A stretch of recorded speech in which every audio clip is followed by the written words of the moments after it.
ये हमारे पास एक क्वेश्चन है प्रश्न नंबर 2, जो कि 2020 के सेट बी में ऑब्जेक्टिव का क्वेश्चन था, यानी कि ये 1 मार्क क्वेश्चन है 2020 सेट बी का। ठीक है, तो इस क्वेश्चन को हम लोग देख सकते हैं यहाँ पर। यह एक वर्ग समीकरण x² - 3x + 2 = 0, इसका विविक्त कर या विभेदक का मान ज्ञात करना है और कौन सा ऑप्शन सही होगा ये बताना है।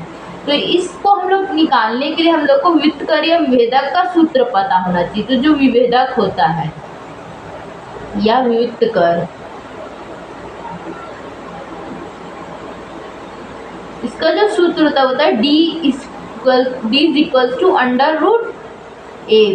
इसका जो फॉर्मूला होता है वो होता है d = b² - 4ac। तो इस वाले फॉर्मूला को हम लोग यूज करने वाले हैं।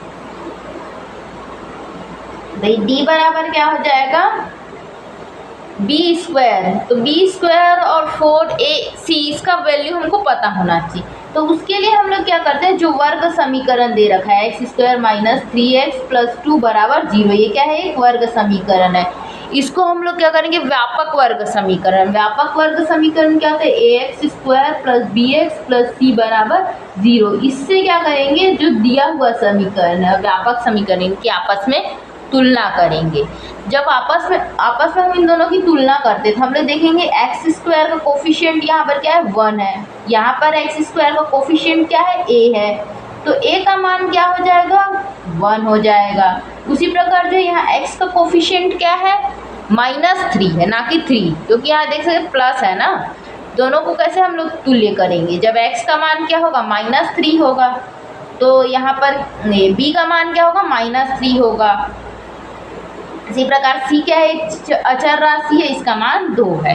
तो इस तरीके से हमको a b c के मान मिलेंगे। अब जो है फॉर्मूला है d = b² - 4ac रख देते हैं इसमें। b² यानी -3 का वर्ग -4 × a यानी 1 × c मतलब कि 2। तो इसको हल करते हैं, -3 का वर्ग। -3 का वर्ग मतलब क्या है, -3 × -3। और हमको पता होना चाहिए माइनस माइनस क्या होता है, इंटू करने पे प्लस हो जाता है। 3 × 3 9, तो प्लस साइन को लिखने की जरूरत नहीं होती कि हमारे पास क्या है, 9 आया। 9 -4 × 1 × 2 यानी कि 8। तो विविक्त कर क्या आया है, 1 आया है। तो 1 कौन सा ऑप्शन में, ऑप्शन ए में। तो ये इसका आंसर होगा।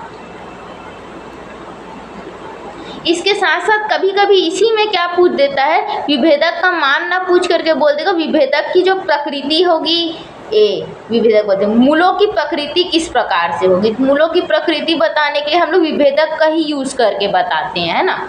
जब जैसे कि विभेदक का मान 0 हो जाए तो मूल कैसे होते हैं, वास्तविक और समान होते हैं। वास्तविक और समान होते हैं, ठीक है। जब d का मान क्या आ जाए, <0 हो, तो मूल क्या होंगे, काल्पनिक होंगे और असमान होंगे, ठीक है।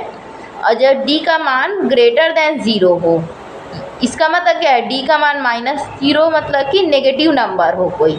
d का मान <0 यानी कि कोई भी पॉजिटिव नंबर है, तो वास्तविक और समान होते हैं।